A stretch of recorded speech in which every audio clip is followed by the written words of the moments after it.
Time is 1941, a month before Pearl Harbor. At 11 o'clock on a November night, a British submarine surfaced in the Mediterranean off the coast of Libya in North Africa, behind the German lines.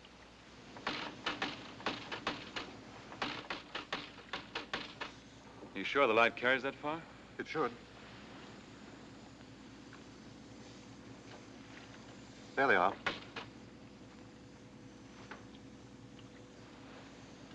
What'd you say? Says they're all set, sir.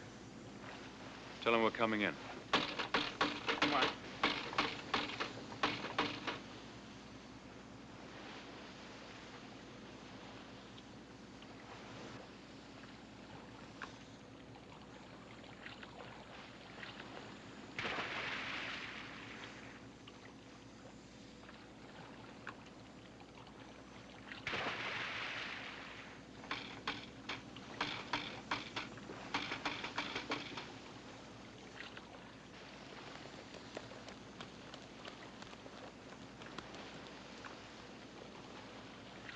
These were British commandos, and the purpose of this carefully plotted raid was the death of one man.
no use. Go on.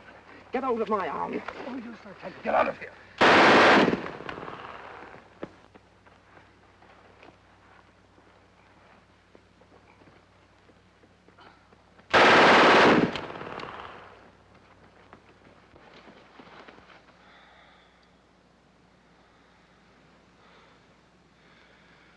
Did we get him?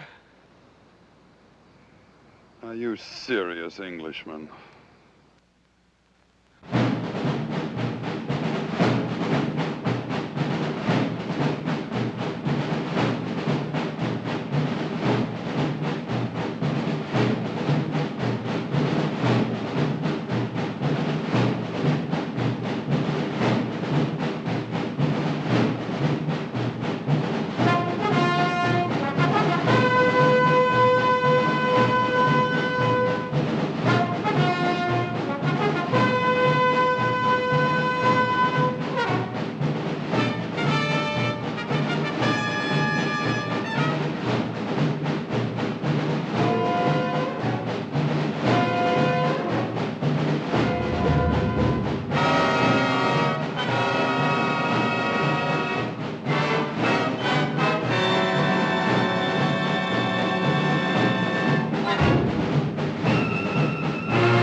Gentlemen, the following order from General Auchinleck is to all commanders and chiefs of staff of the Middle East forces.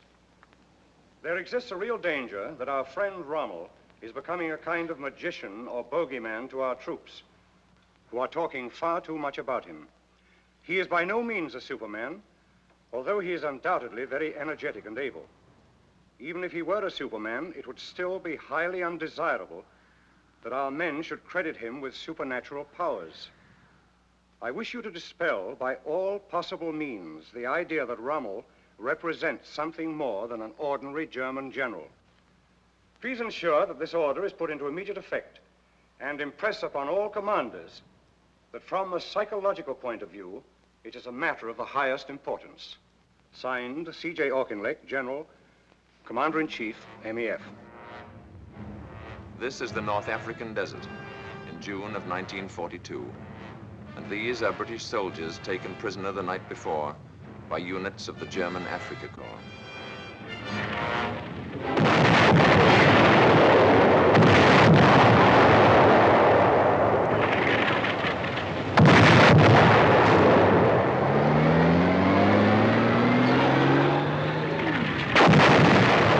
Run, you fool! Run!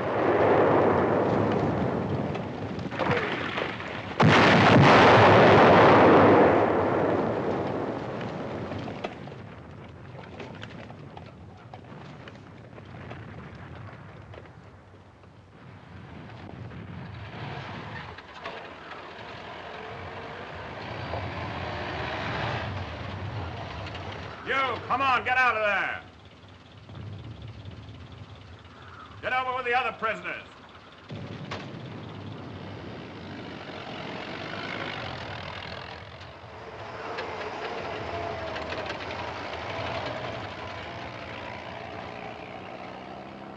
Who is the senior officer here? I am, I suppose. Come with me.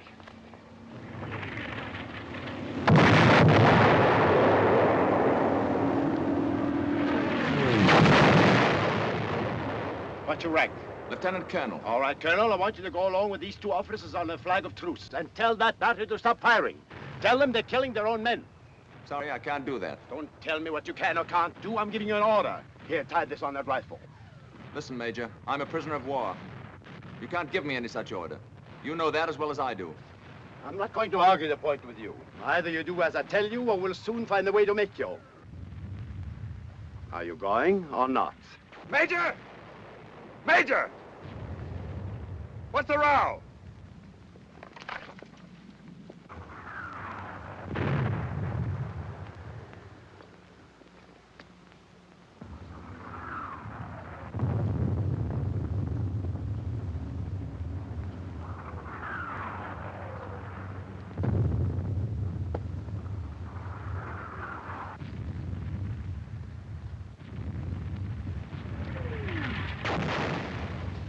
Field Marshal said you're right.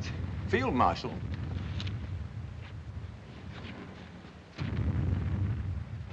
So this, then, was Rommel. Erwin Johannes Eugen Rommel, Commander-in-Chief of the enemy army and the most celebrated German soldier since World War I. Already a legend in the desert, he was a fox who had chased his hunters back and forth across North Africa about as often as they had chased him. And his tricks and turns had made even the Tommies chuckle, which is scarcely the proper reflex to the enemy in time of war. In spite of which, he was still, of course, my enemy. The enemy not only of my country and the army in which I served, but of all life as I knew it. Not only of democracy as free men had fashioned it, but of civilization itself. My name is Desmond Young. At the time of my capture, I was a lieutenant colonel in the Indian Army. This was my first and only sight of the cool, hard, professional soldier whose scrupulous regard for the rules of warfare had been exercised, in this instance, so fortunately for myself. 2 years and 4 months later, while the British and Americans were still fighting their way across Europe, Erwin Rommel was dead. He was dead, the Nazis reported, of wounds gallantly received on the field of honor. But the Nazis were great liars, of course, and many people wondered. For already there were mysterious rumors floating across the battle lines. So, when the war was over and my military life behind me, I gave myself a mission. I set out to discover what actually had happened to him. What was the truth about his death? And on what field of honor had he died? In a modest home in the tiny village of Hurlingen bei Ulm in Württemberg, Germany, I talked long and often with Rommel's son and widow and examined his letters, reports, and other papers. In Germany, I talked to soldiers who had served with him, over him, and under him. In England, with men who had fought against him, from field marshals to desert rats. And in both countries, of course, I went to the official records. Based on these facts, what now follows is the true story of Erwin Rommel. The beginning of the end for this single-minded soldier came at 9:30 on the evening of October the 23rd, 1942, when at El Alamein, 6 miles of British guns... Fire!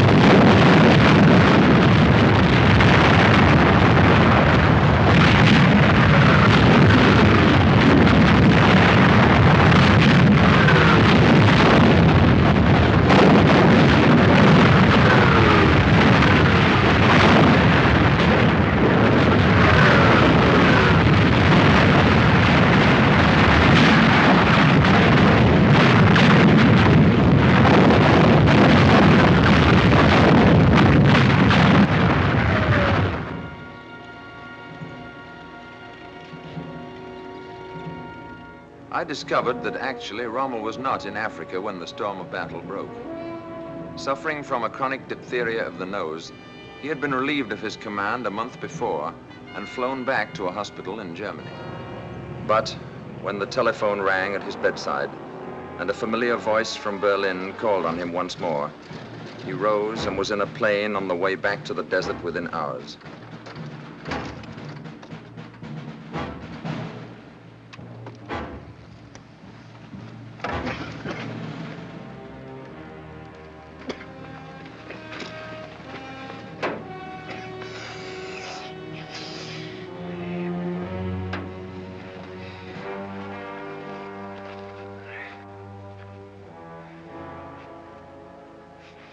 Thank you, Wagner.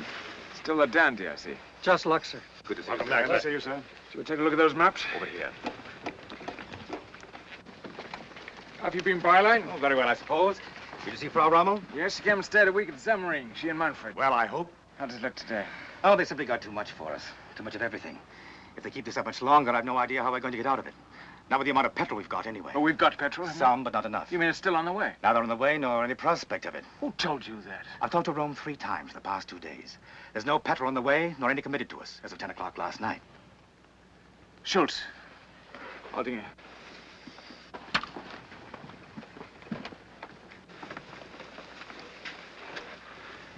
What about the tanks? Did they come? None. None since I left? No, none since August. What about the guns, the Nebelwerfers? Nothing, I tell you. And no petrol at all? Not a pint.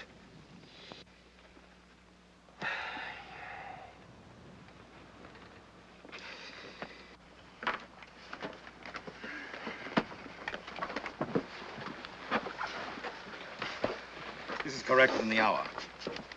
Give me a stool, will you?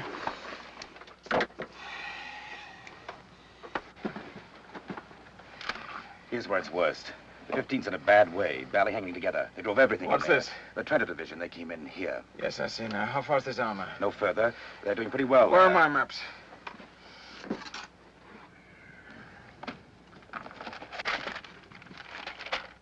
Bring the 21st and Ariete north through here. Move the 90th and Trento forward here. So they'll hook up. That's right. Now tell me this. Is Montgomery sending his infantry in first again? Naturally. And then the armor? That's right. Then let's give him a surprise. Let's send our tanks in first and blow a hole through that infantry. If it works, we'll be on top of his tanks before he knows what hit him, with our infantry pouring in to polish it off. Very good, sir. If it doesn't work, we'll know better than to try it the next time.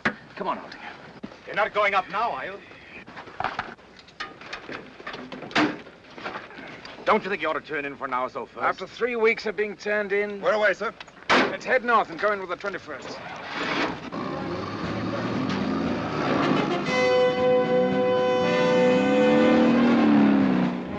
But there was now another fox in the desert, an even craftier one perhaps. And if the battle boiled into confusion during the next few days, it was a confusion that was clearly more and more in Montgomery's favor.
Have you found the field marshal yet? No, sir. He's up at the front again.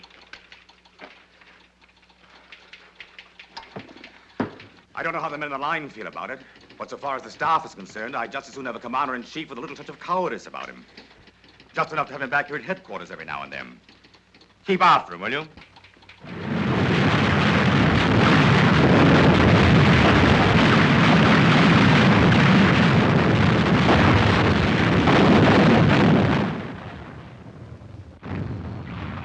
By the 10th day of the battle, not even Rommel could have any doubt as to its outcome. There's a limit to this sort of thing. You can't just go on indefinitely until the last man's dead. It's all very gallant and all that, but it's also pretty idiotic. Fontoma wants to pull back to Daba. What about Müller? No answers yet, sir. Where are you from, son? Goslar, sir. Really? I was stationed in Goslar once with a mountain battalion. We did a lot of skiing there. Do you know that run? Very well, sir. Are you any good? Well, sir, 2 years ago at Are you Garmisch, sure I I'm won understood the I had to have ski- an immediate answer? Yes, sir. I had him repeated back to me. Are you keeping after Müller? Yes, sir. Should you try Berlin? He'll call if he can. Nothing yet, though. No, but he knows the situation. I sent him the whole story last night. If there's anything he can do, he will. No matter what you say to Berlin, we're only a sideshow, and you know it.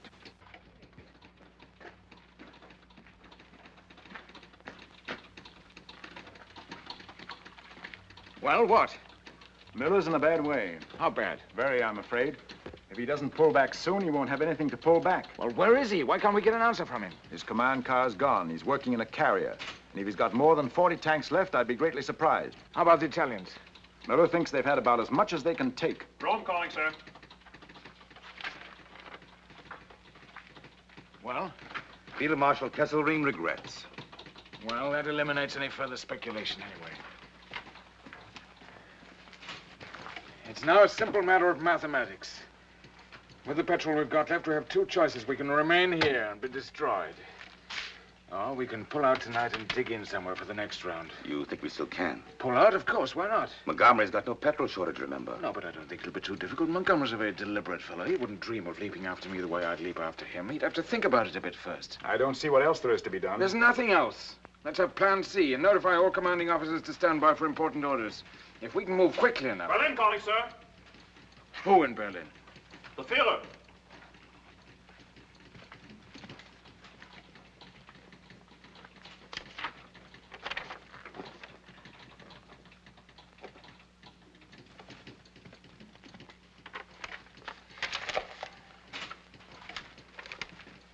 Signed Adolf Hitler. The situation requires that the El Alamein position be held to the last man. There is to be no retreat, not so much as 1 millimeter. It must be victory or death. I can't believe it. You still got Berlin? Yes, sir. Ask him to repeat that message. Yes, sir. I know, but it's not him, I tell you. It's those hoodlums again, those thieves and crooks and murderers, those toy soldiers, those dummy generals with their books and charts and maps and pointers. How can he listen to such nonentities? How can he even stand the smell of such filth? Why doesn't he slaughter the lot of them and use his own intelligence? I have your repeat, sir. Well, go ahead, read it. The situation requires that the El Alamein position be held to the last man. There's to be no retreat, not so much as 1 millimeter.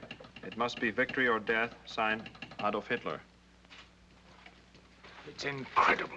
You're not going to pay attention to such nonsense, are you? It's an order, Byline, a military order from General Headquarters. A clear, straight, stupid, criminal military order from General Headquarters. And what are you going to do? Double the insanity by obeying it? We've got the best soldiers in the German army here. They may be just hanging on now, but they're still a force. They're still fighting. If we take them out now, they can fight again tomorrow. But this is sheer madness. It's out of the Middle Ages. Nobody has said victory or death since people fought with bows and arrows. Why, this is an order to throw away an entire army. If I may remind you, sir, here in the field, these men are yours, not his. I just can't understand it. I can. He's insane. He's not insane. He's... But neither am I.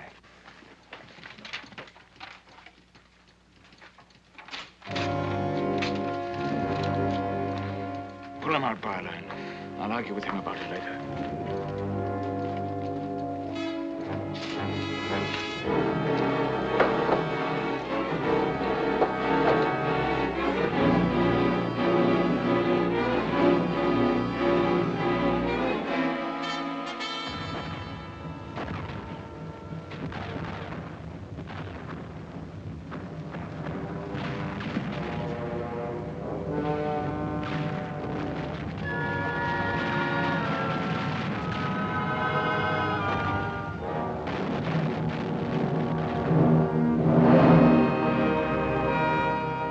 Came in Tunis, when the Axis forces were caught between the British, the Free French, and the Americans under Eisenhower, and surrendered unconditionally. But the Afrika Korps went into captivity without its leader. For, a month before the end, Rommel had again fallen ill and been invalided back to the hospital in Germany.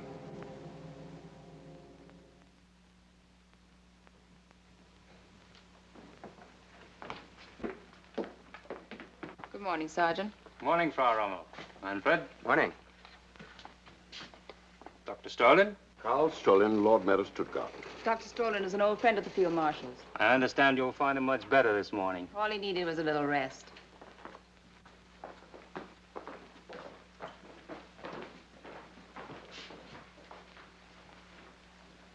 Frau Frau Rommel? Manfred Rommel? And Dr. Karl Strolin. From Stuttgart? Not only from, but Lord Mayor of. And don't tell me he's on the list.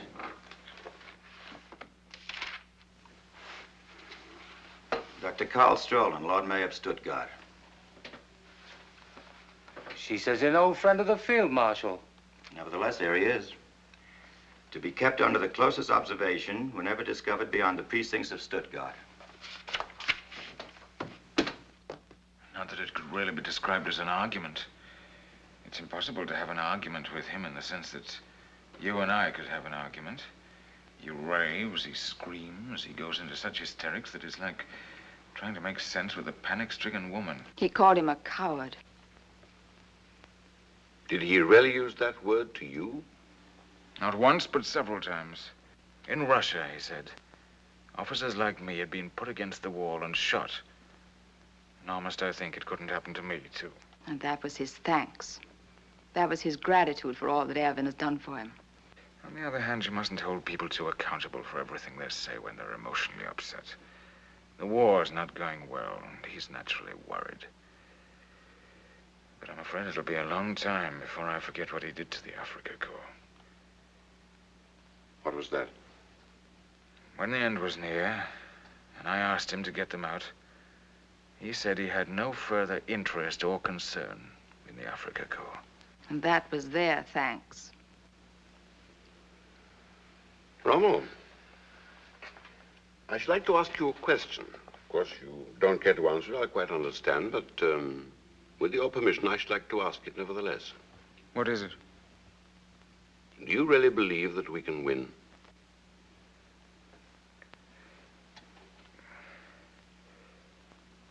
I'll tell you what he believes. Yes? He doesn't think so. He told you that himself? He did. And he understands what that'll mean this time. Apparently. Then why do we go on? Because we have no choice. Because no country we're fighting, England, America, or Russia, will make peace with him. He admitted that. And it's the truth, of course. In other words, while he remains as leader of Germany, we must fight on until we're destroyed. Victory or death, as ever. So I take it that he didn't mention the obvious solution to the situation. What do you mean? Abdication. No, my dear Strolin. I'm afraid we must go, dear. Must you already? I have a train to catch. We'll come back after supper. Let's have coffee together. Goodbye, Strolin. It was good to see you again after all these years. We won't let it be so long next time. Do you think they really would, Father? Would what, son? Shoot you? No, of course not. That's just his wild way of talking. You mustn't pay any attention to that. Or shoot his greatest general. You shouldn't have said that in front of him. Come along and stop talking nonsense. Until this evening, dear? Come earlier, will you? He's a good-looking boy, isn't he? A very nice boy, too. But were you entirely truthful with him? About what? When you told him that he would never put you up against a wall? But of course. Has the possibility ever occurred to you that he might turn on you? But why should he? He's turned on others. He'll never turn on me. What about some of those fellows around him that don't like you? Himmler, Bormann, and that crowd. Don't they ever influence him? Very often, indeed. You don't think it's possible they might influence him against you someday? It's possible, yes, but I don't see that it's very likely. But in the remote possibility that they did, have you ever considered what might become of Lucy and Manfred? I've never thought about it. But what on earth are you getting at, anyway? I think you should. That's all. You haven't changed a bit, Doctor. You always were something of an odd fish. But there's no need for you to worry this time. We're in no danger, none of us. And if you'll take a word of advice from an old friend, you better not talk like that to everybody. I don't. Only to those I know very well and am very fond of. Goodbye, Rommel. Goodbye, Strolin. Come again if you can. I'll try.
An invasion of Hitler's European fortress was now clearly but a matter of time.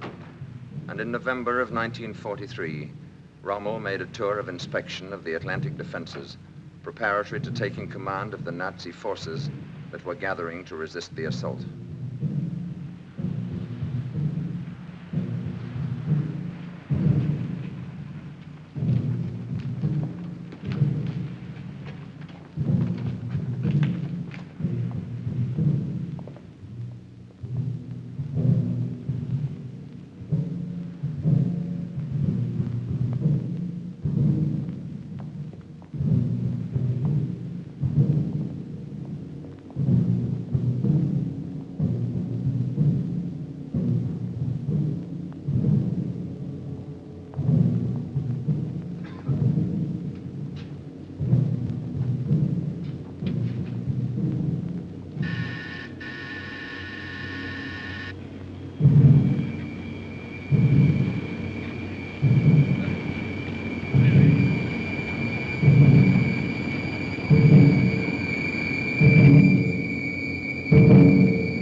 A month later, Rommel reported to Field Marshal von Rundstedt, supreme commander in the West, at the latter's headquarters in the Pompadour's Palace at Fontainebleau, outside Paris.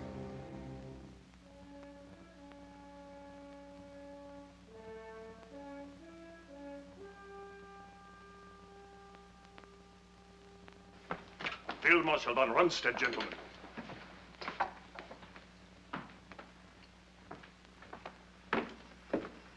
Ruger, Field Marshal. gentlemen.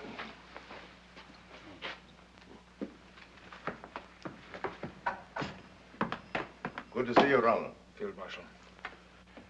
Well, now that you have had an opportunity to examine it closely, what do you think about Atlantic Wall? I'm afraid I haven't quite completed my report yet, but... Then we'll discuss it later, whenever you're ready. I don't imagine the mighty Eisenhower will be on us for another day or so anyway. Wasn't too much a tax on your strength, I hope? Not in the least. I'm entirely recovered now, thank you. I'm delighted. You're being well taken care of, gentlemen? Yes, indeed, sir. Bao, will you be so good as to divert our friends while Field Marshal Roman and I have a few moments of private meditation? Yes, sir.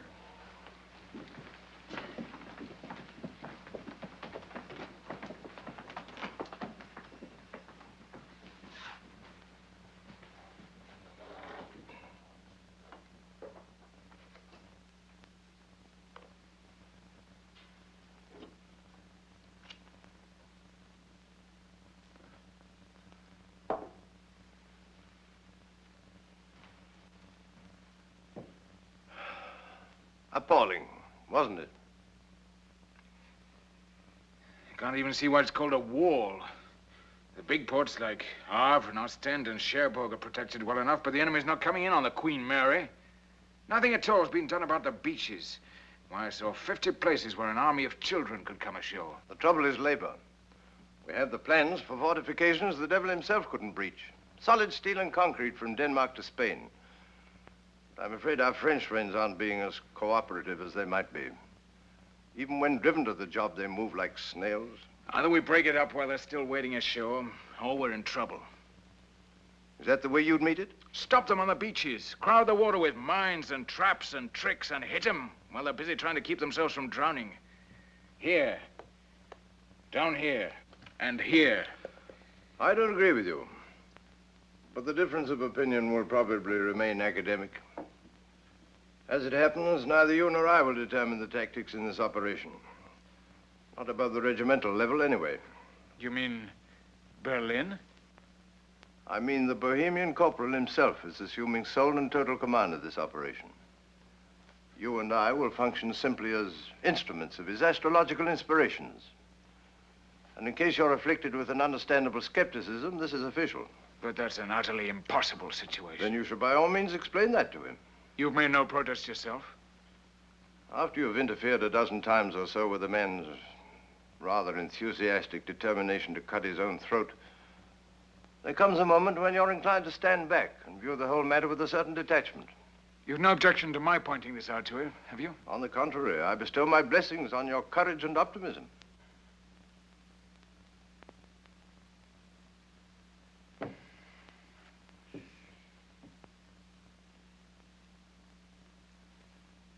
I'm told you once referred to me as a clown. The clown of Hitler's circus. Oh, did I? If so, I think you should know I've been a great deal more explicit about you, many times. Well, that's quite all right, Field Marshal. I find it almost impossible to keep my mind on anything harsh said about me. Did you say it? Whoever said it, you've given him ample reason to regret such a foolish remark. Thank you, Field Marshal. Not at all. Is there anything else? I don't believe so at the moment. One suggestion, perhaps, in view of our cordiality. If I were you, I wouldn't be altogether unguarded about what I had to say about this new strategic arrangement. I think you should know that from now on, you'll be under more or less constant observation here. From Berlin? Friends of the management, I believe. Have you any information as to why I should be singled out for such attention? Oh, but you're not. We all are. Apparently you didn't have it in Africa. But here on the continent, it's an honor that goes with staff rank. You too? My dear fellow, I'm the commander-in-chief.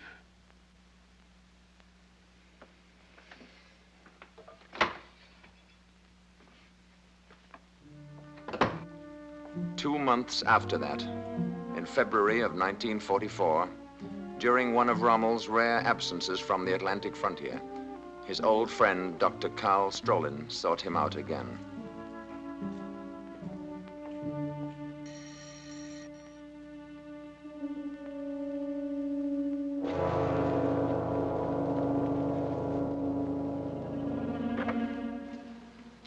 Good afternoon, sir. Good afternoon.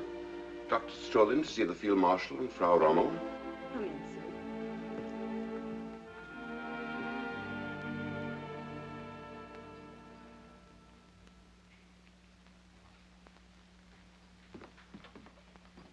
Eisenhower won't try it until spring, of course. But I doubt if I'll get home again before then. Are we ready for it? We will be, I hope.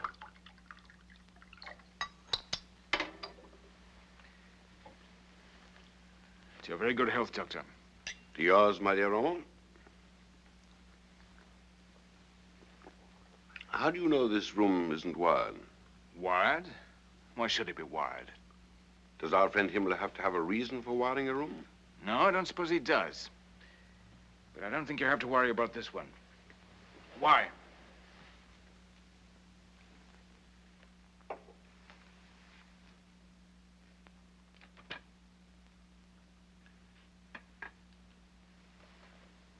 Because I want to talk to you without being overheard. About what? About the Hitler situation. If this is politics, Strolin, I don't want to hear it. Had you rather see Germany destroyed? It's not a matter I want to discuss, I tell you. And I'm surprised at you. That's a communist position. Oh? Is it? Defeat against him, all that sort of thing. Unite us. Would you call General Beck a communist? Of course not. Or Karl Gödler, the Lord Mayor of Leipzig? I've never heard that he was. What about Falkenhausen? No, but... What about Heinrich von Stupnagel? No. And von Neurath and von Hassel? Are they communists? Are you trying to tell me seriously that men like that are questioning his leadership? Not just questioning it. They intend to end it. You mean you've talked to those fellows yourself? To them and to many others, and not only soldiers either. Churchmen, labor leaders, lawyers, doctors. Members of the government even. Not too many of them, but sound men. Every one of them. How long has this been going on? Since 38. And what exactly are you after? One, we want to get rid of Hitler and his gang. If we are to be defeated, then we prefer to be defeated as human beings, not as barbarians. Two, whether we win or lose, we want to live again like decent people, without fear. Look, Strowman, I don't want to get mixed up in this thing. What they do in Berlin is their business, not mine. I'm a soldier, not a politician. You still think you're perfectly safe? Who knows who's safe and who's not in a situation like this? Under a sane man, you'd know. That's a lot of rubbish. And you know it. Well, I hope you're right. And perhaps you are. After all, you are his favorite, and I can think of no one who's ever questioned the deep and enduring gratitude that he's always shown to those who've served him well. No one's in any danger here who does his job properly. Oh, then, of course, you have nothing to fear. And if something did happen unpredictably, you'd still have the comfort of knowing that the lives of Lucy and Manfred would be safe and snug in the soft, gentle, tender hands of that brave little band of patriots he's gathered round him. I'm afraid that kind of talk doesn't amuse me. I'm not trying to amuse you. I'm merely reflecting on your extraordinary good fortune. I wish you'd think about that, too, sometime. Not the blood on his mouth, but what a godsend he is to you personally. Not only in your home, but in the field as a soldier. How many other generals can boast the favor and support of a leader so gifted in the arts of war? That's enough, Strolin. But surely you haven't forgotten how brilliantly he refused to be seduced into an invasion of undefended England right after Dunkirk? Or how brave he was at Stalingrad when von Paulus wanted to withdraw from the trap? What other man on earth would have had the courage to send that brief, simple, thrilling command? Don't retreat so much as a millimeter, victory or death. Would Napoleon himself have dared? That's enough, I tell you. Afraid even to think about it. Stop talking to me as if I were a child and you were schoolmaster. Don't you think I know what you mean? But what of it? Who asked me for my opinion? And suppose I told them what I thought, that what they're doing beyond every other consideration is stupid to the point of imbecility. Who do you think would listen to me? Have you ever tried? Of course. I'm being told to mind my own business. And who's to say they're not right? Surely you are naive enough to think that a soldier must approve of every detail of his government before he can fight for it. What army could exist like that, with every man in it free to decide what he will or won't do? The truth is that a soldier has but one function in life, one lone excuse for existence, and that is to carry out the order of his superiors. The rest, including government, is politics. And if I must remind you again, I'm a soldier, not a politician. What the government does... Oh, stop hiding behind that bloody uniform of yours. What do I care about your philosophy of the soldier? All it means to me is that you're terrified and hiding under a lot of rubbish about the functions of a robot. Have you forgotten that I've known you for 20 years? Why, I know exactly how you feel about that abomination in Berlin. What I can't understand is this chicken-hearted willingness to go marching right down into hell with a beast you loathe and despise. Where's all the sense and courage you have in the field? Haven't you any of it here? I think you better get out of this house. Now. Not until you've shown an old friend the decency of honesty with him. And if reason won't work, very well, then I'm prepared to go further. But I've no intention of stirring from this room until the truth has passed between us. Or had you rather I call the guard and charge you? That you will never do. And may I ask why you know so well what I will or won't do? Because Lucy told me that you wouldn't. You've already talked to Lucy about this? Of course. And she sent you to me? Not at all. She merely told me how you really feel about our sainted leader and his glorious reign over Germany.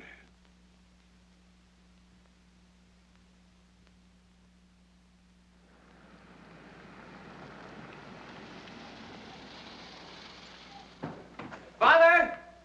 Father, the car's here! We saw it. Will you please not shout? I've told you that a dozen times. He's just excited. I know, but I'm tired of telling you. He's all right. He's still only a boy, remember, in spite of that uniform. Of course. Take care of yourself, dear. You're not cross with me, are you? For what? For speaking to Dr. Strolin. No, of course not. Is he right? I don't know. I can't make up my mind. But that's a dreadful thing he proposes. A great, tremendous, dreadful thing. I don't know that I can go along that far with him. Then you shouldn't, if you don't think he's right. I didn't say he wasn't right, but even so, is that the only way to handle it? Treason. For that's what it comes down to, no matter how right you think you are.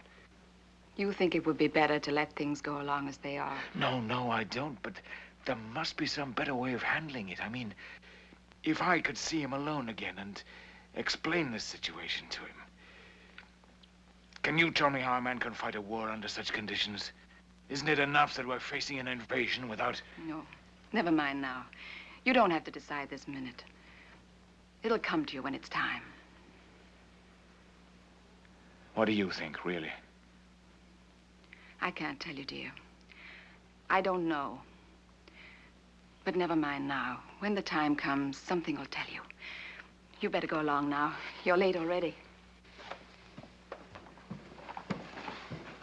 Write to me every day, will you? I will. This is just a little something for the journey. Thank you, darling. Goodbye, sweetheart.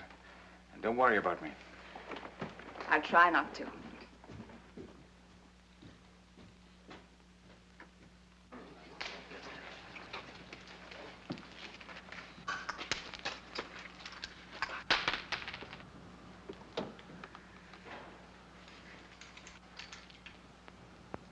That's all, please.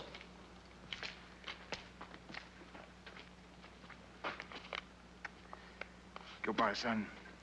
Take care of your mother. Be a good soldier. Make me proud of you. I'll try, Father. Are you going to bring us back Montgomery? The minute he steps ashore. Goodbye, darling. Goodbye, darling.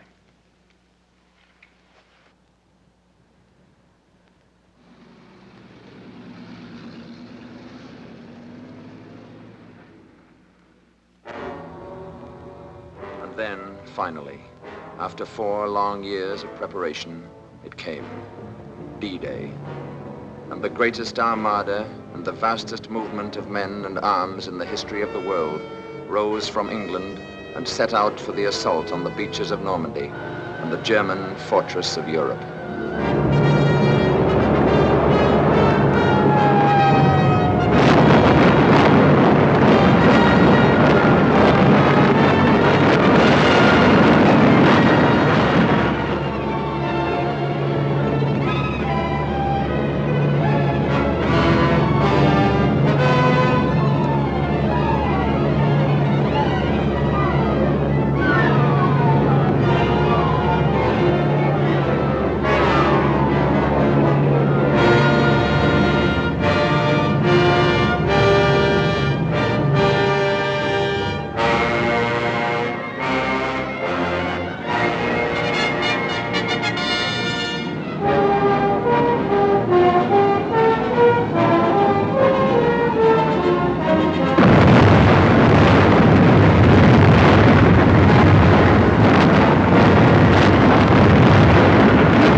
From the moment the Bohemian corporal promoted himself to the supreme command of our forces, the German army has been the victim of a unique situation.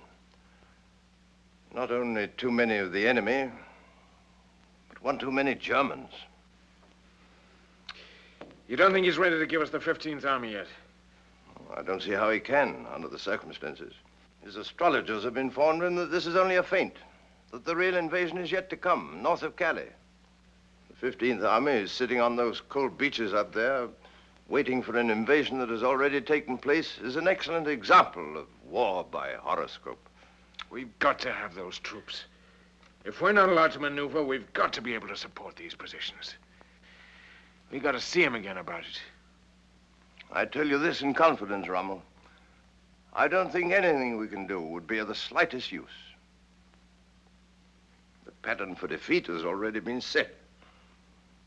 Hold fast. Don't give up a millimeter of ground. Victory or death. Wars simply can't be won by men whose knowledge of tactics is based on copybook maxims. They may stir schoolchildren, but they don't stop troops. But give me a free hand for a few months and I'd make them pay for it. I'd make them pay such a price in blood they'd wish they'd never heard of Germany.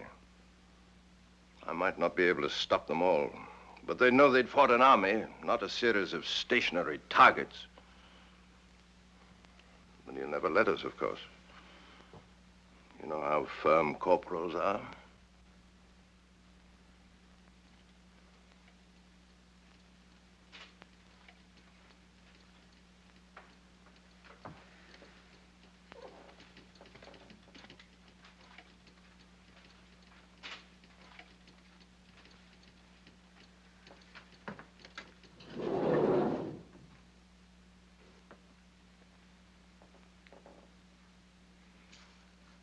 Do you happen to know Karl Strolin?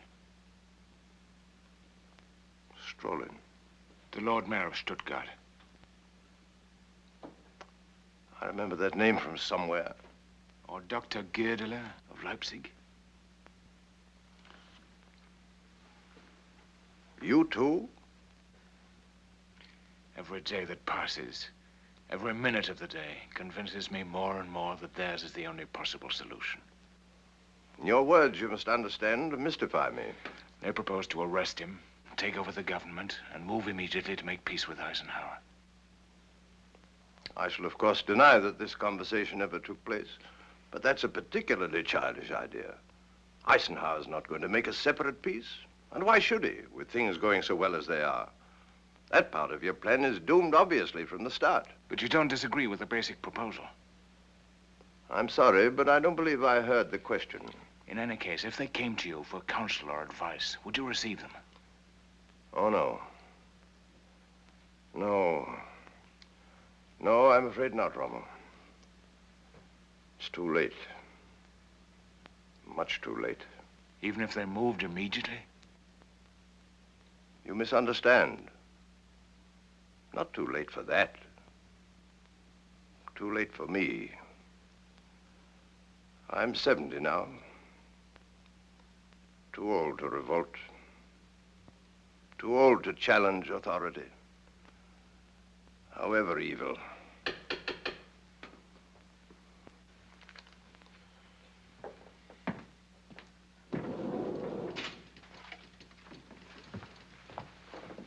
Berlin calling, sir. Marshal Keitel.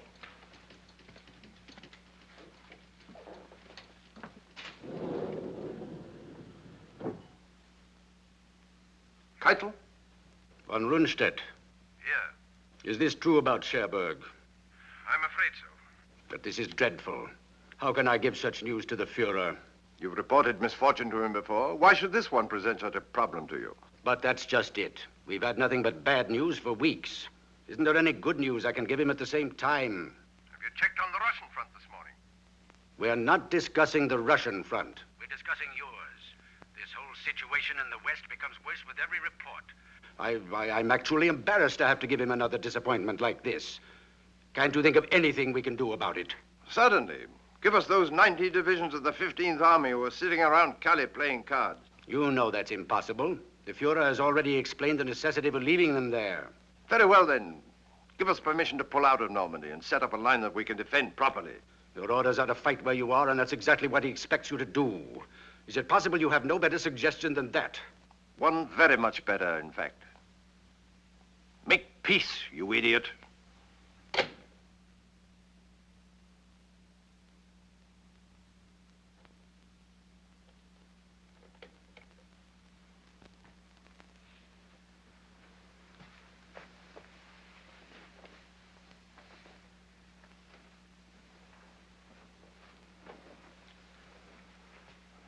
Goodbye again, Rommel. He'll never report that. This very instant, he's knocking at the corporal's door, whimpering with happiness. You must never forget this, my dear fellow. Victory has 100 fathers. Defeat is an orphan. Within 24 hours, you'll be named my successor. And I extend to you my deepest sympathy. That's nonsense. He'll never let you go.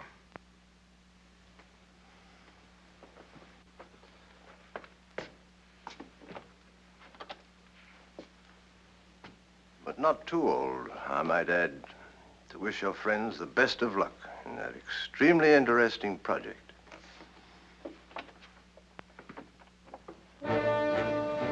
Meanwhile, with their beachheads irretrievably secured, Allied tanks and men had fanned out across France and begun their race for the Rhine.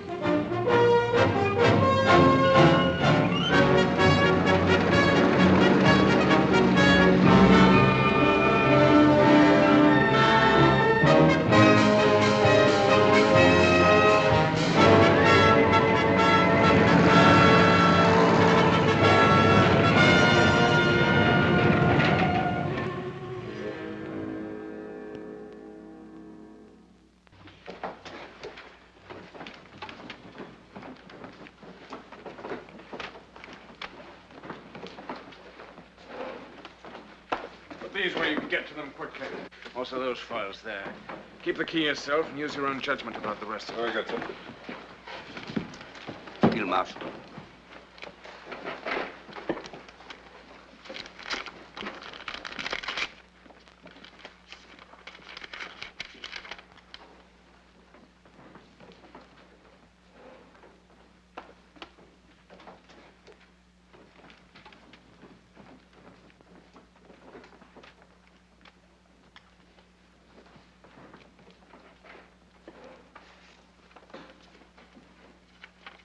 Where is he? In the small room. Holding her? Yes, sir.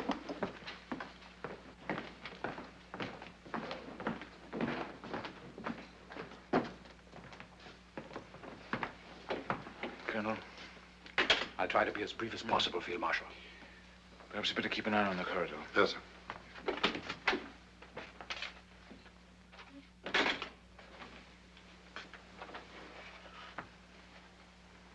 Well? We're faced with an immediate decision, sir. 3 of our men were arrested in Berlin yesterday. They'll be made to talk, of course. But fortunately, their knowledge of the people involved is limited. Nevertheless, in the opinion of everyone concerned, there's no more time to be lost. We must act at once. And it's all set. Definitely. So I understand, sir. The general's extremely anxious to know if you're in a position to speak now for the commanders you mentioned to him. At my word, from this instant, they're prepared to follow my lead. Then I have the Field Marshal's permission to inform General Stulpnagel. We may now act at will and without further consultation. Wait here, Colonel. Come with me, Ruger. Clear this room, all. Yes, sir. Outside. Never mind about that. Outside. Field Marshal Rommel speaking. Put me through to Field Marshal Keitel. I've got to be certain. Absolutely certain. We can't go through with this if there's even the remotest sign of sense there.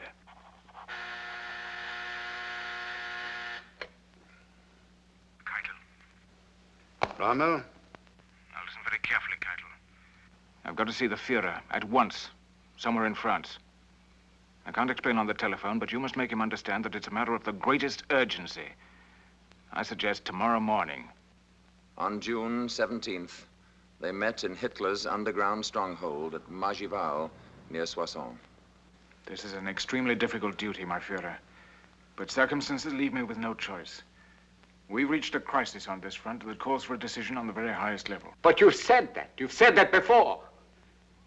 And every time I talk to you, we're facing another crisis. When the enemy has overwhelming superiority on land, at sea, and in the air, and continues to grow stronger with every hour, while we grow weaker at the same rate, that to me is a crisis by any standards that I understand. A crisis that should be examined promptly and realistically. That's you. That's you, like always. When everything's going well, you're willing enough. But at the first sign of a difficulty, you become a defeatist, complete defeatist. Are you perhaps interested why you didn't succeed von Rundstedt? This is why! It maybe have been better if I had replaced you altogether.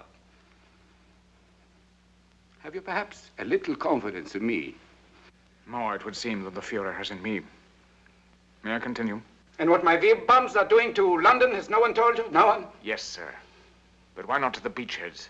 Because that's not their purpose. They have not that accuracy. They need a whole city for a target, and they cannot miss. Then why not the embarkation ports? Plymouth, Southampton, Portsmouth. No! That's exactly what I mean when I say you're no good at thinking above the battlefield. The British don't care for those villages. It's their London that they love. They don't want to see it destroyed the way I'm going to destroy it. In 2 more weeks, remember my words, they'll be screaming for surrender. Just wait, you'll see. To continue, sir. The struggle is over on this front. Within these 2 weeks that you mentioned, you must be prepared to see the enemy break through our lines and push out into the interior of France. Militarily, the end is already in sight. We have nothing more to throw in. What is it you're proposing? That we surrender? I give you the facts, sir. I only ask that you draw the proper conclusions. Proper to whom? To you! I suggest to you, Rommel, that you confine your genius to fighting and leave the conduct of the war to those who are responsible for it. My apologies, sir. Now, if the Führer will honor me with his advice. That V-weapon, for your information, happens to be only the first in a whole series of weapons that will completely revolutionize all warfare. I have a second 100 times as powerful and a third in mind. 1,000 times more destructive than the second. But the crisis under discussion is now, sir. I have a dozen others, all of them capable of turning the whole course of the war. But what about now, sir? What are we to do tomorrow morning? While you've been deciding that all is lost, we've been working miracles, determining the course of history for centuries to come. In the workshops, in the laboratories, we've been turning out machines of destruction such as the enemy has never dreamed of. I have one in mind. I have the weapon in mind.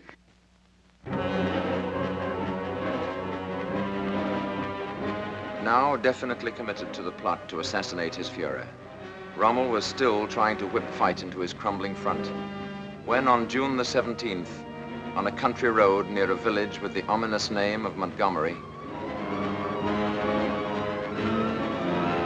aircraft.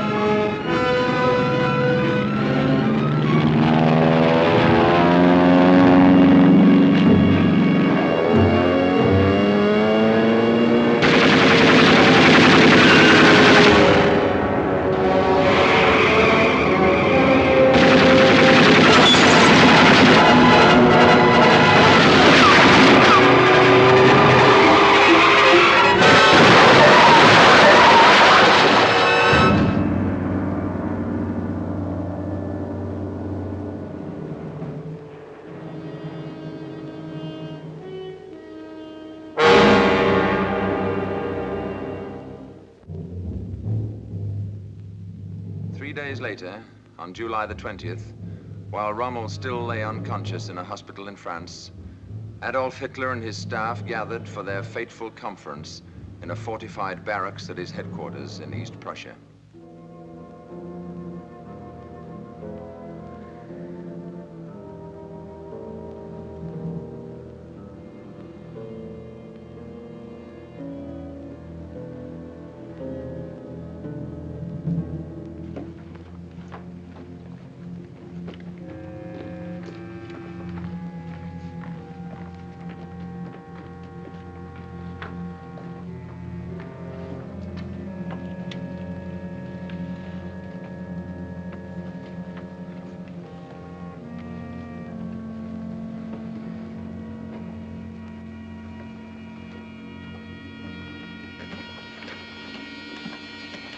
The Fuhrer, gentlemen. He handles his panzers like a cavalry officer. Thank you, gentlemen.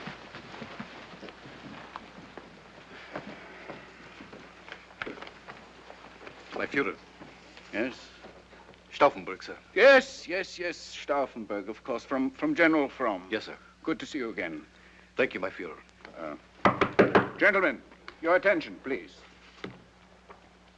Excuse me, please. I have a report from General Fromm.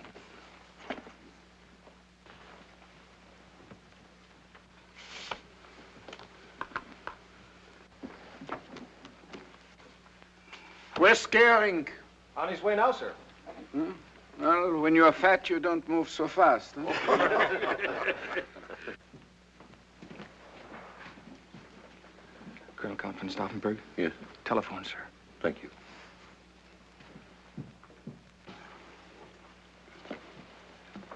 Excuse me.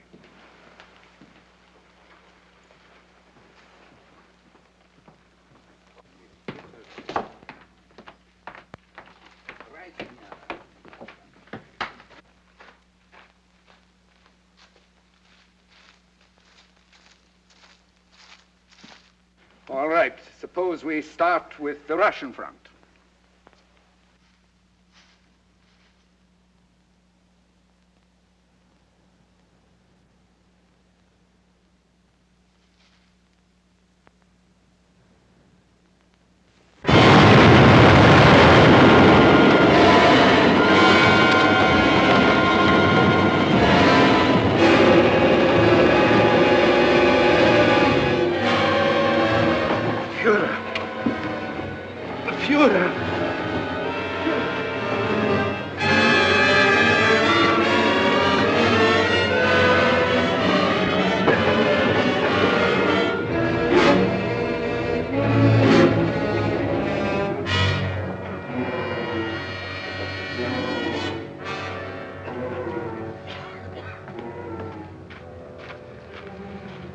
Are you all right, my Führer?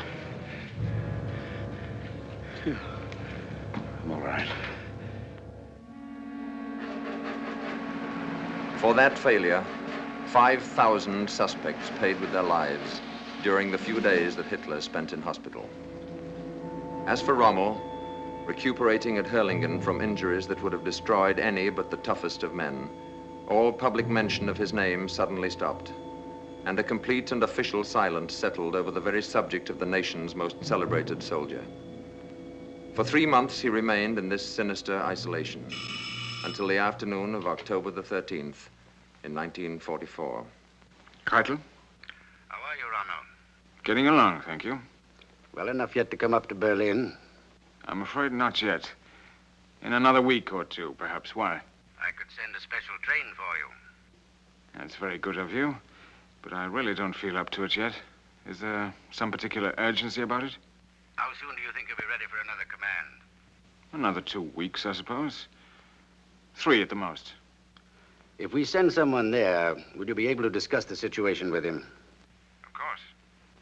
Very well, I'll send Bergdorf. You know him, don't you? I've met him. Suppose I have him drive down tomorrow morning. Would that be convenient for you? Perfectly. He'll have full information and instructions. Will you give my best regards to Frau Ronald? I will. And thank you very much. Goodbye, then. Goodbye.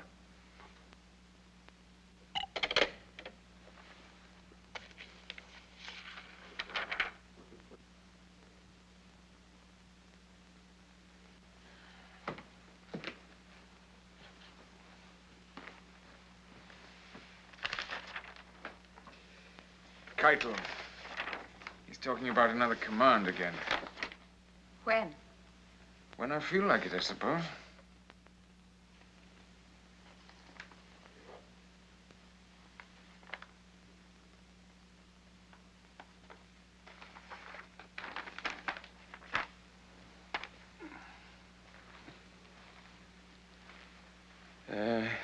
He sent his best regards to you.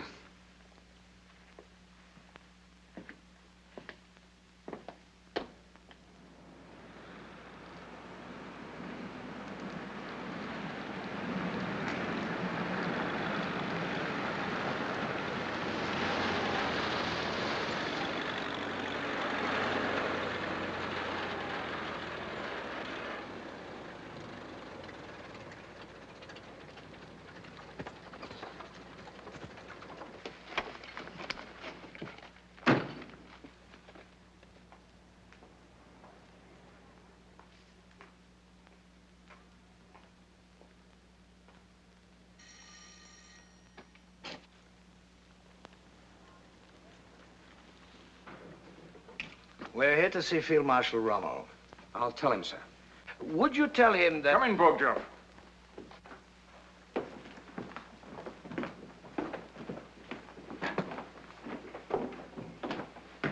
Field Marshal?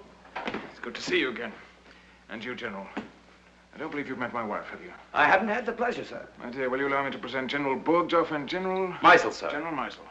This is my son Manfred and Captain Altinger. I hope you're not too tired from your journey. Not at all. Thank you, Frau Rommel. Be time for luncheon and a glass of wine first? Thank you very much, sir, but we're due back in Berlin as quickly as we can make it. Very well, then. If you'll excuse us, dear. This way, gentlemen. Our apologies, Frau Of Rommel. course. But I'm terribly disappointed. Another time, perhaps. I hope so.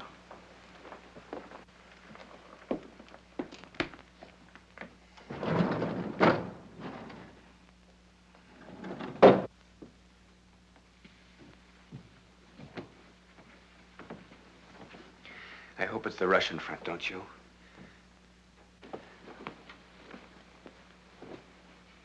Make yourselves comfortable. Smoke if you wish. I'm not like Montgomery. Smoke doesn't make me unhappy.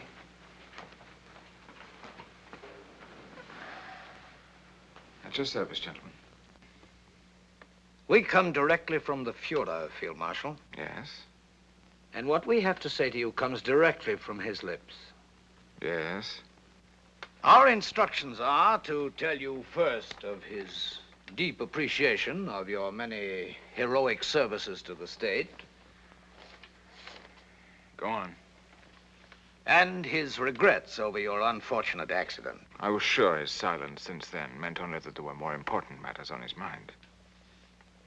It's a pity that after such a record... If you'll forgive me, General, may we skip your reflections for the moment and get to the message you have for me? Of course, sir.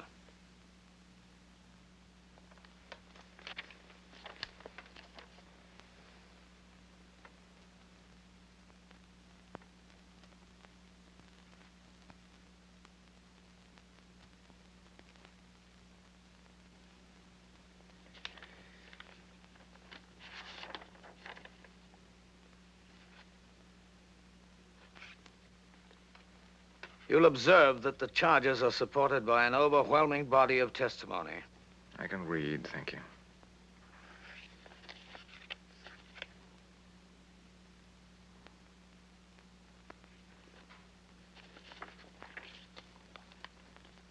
You've been uncommonly fortunate, I see, in deathbed confessions. It's all perfectly legal, I assure you, sir.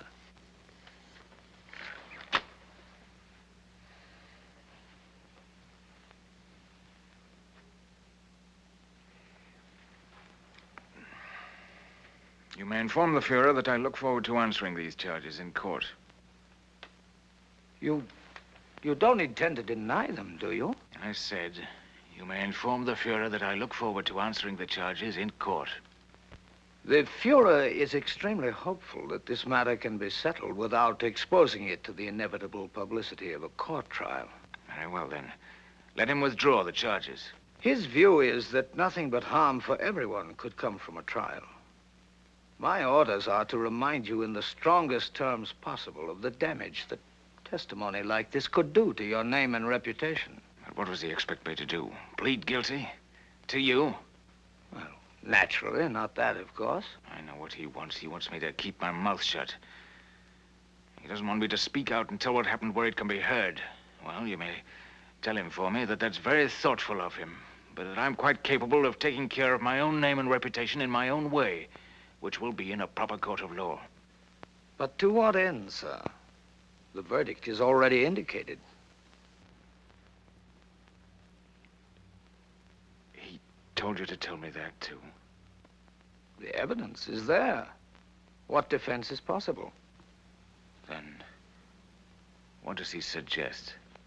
I think that before we go any further, the field marshal should be warned that this house is entirely surrounded. My order, sir. I'm sure you understand. And both of us are armed. What does he want done? His belief is that it would be to the best interests of all concerned if you should see fit to relieve the situation yourself, quietly and without delay. Go on. The advantages of a solution like that over an ugly exchange of recriminations in an open court are, in his opinion, several and obvious. Most important to him, of course, would be the preservation of your name and fame. And he would see to it himself that not the slightest suspicion would be attached to the way of your going. As far as the rest of the nation would know, you succumbed finally to your war wounds.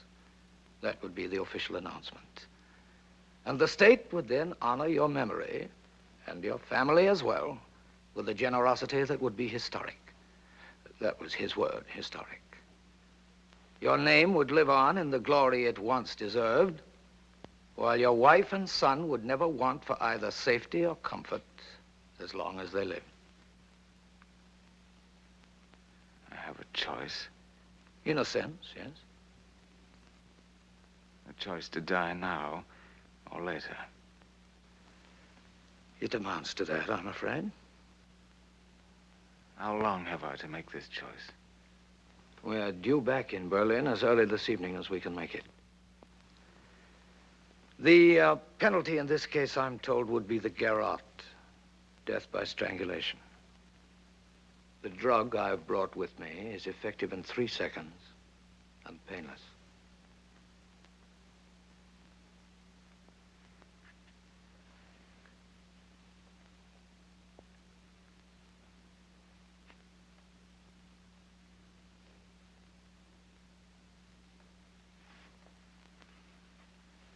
Tell him for me that in spite of the disadvantages you've been kind enough to point out, I'll take the trial.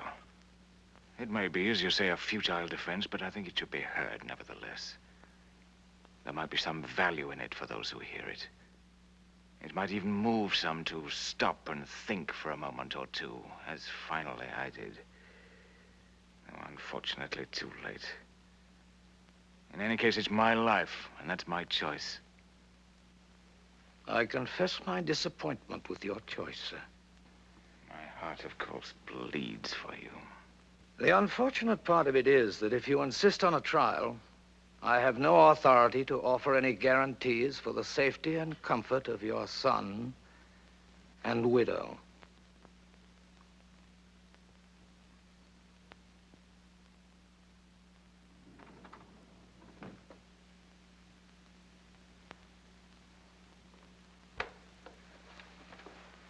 They're coming out now.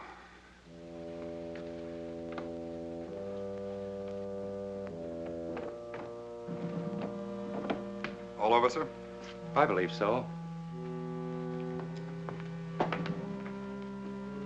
We'll wait outside, sir. I won't be long. No, we hardly expected such a...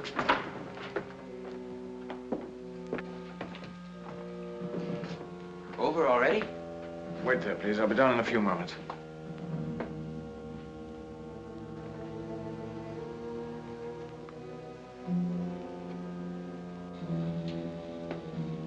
What is it, Irwin?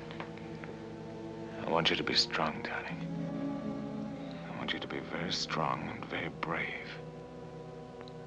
Do you understand?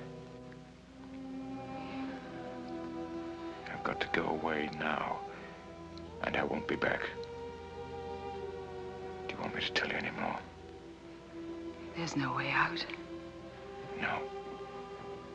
But it won't be too terrible.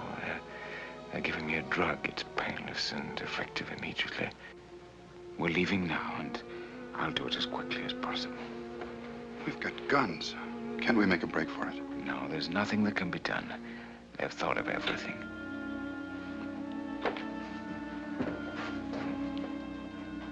Well, at least we could get them. There's nothing to be done, I tell you. I've got to do exactly as they say. Yes.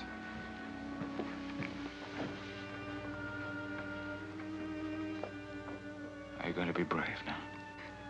I don't know. You and Manfred will be all right. They've assured me of that. And nobody's to know about this but us. Are you sure there's no other way? No other, darling. Have you told Manfred yet? I'll tell him when I go down. No. Let me tell him. I can tell him so much better.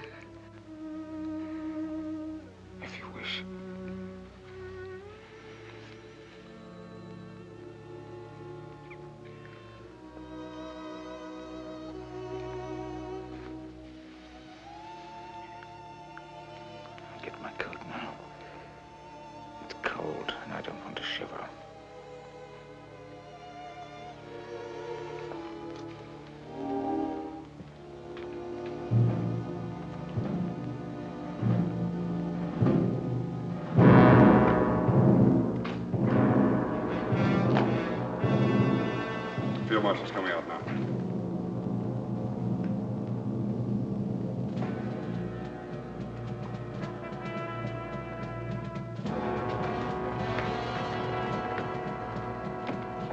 You going now? Why not? But are you well enough? Of course. I've just been taking it easy on you with your mother. Is it Russia?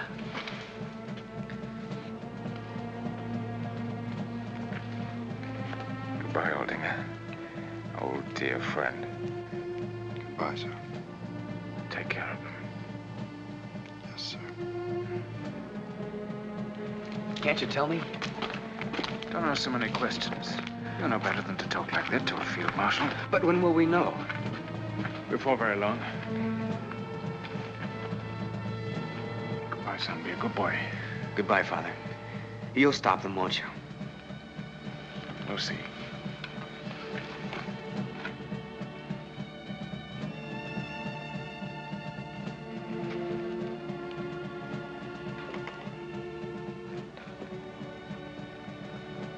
Goodbye, dear.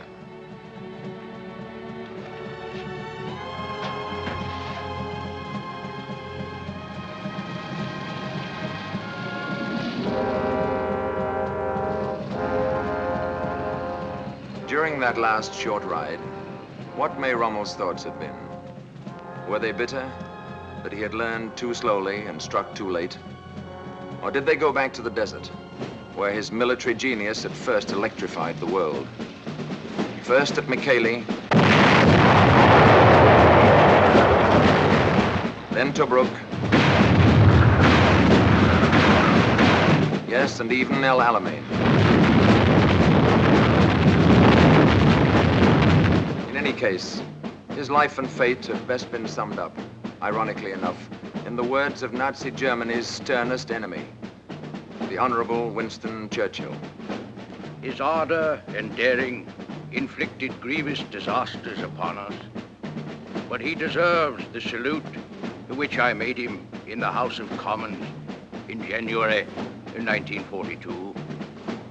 He also deserves our respect because, although a loyal German soldier, he came to hate Hitler and all his works, and took part in the conspiracy to rescue Germany by displacing the maniac and tyrant. For this, he paid the forfeit of his life. In the somber wars of modern democracy, there is little place for chivalry.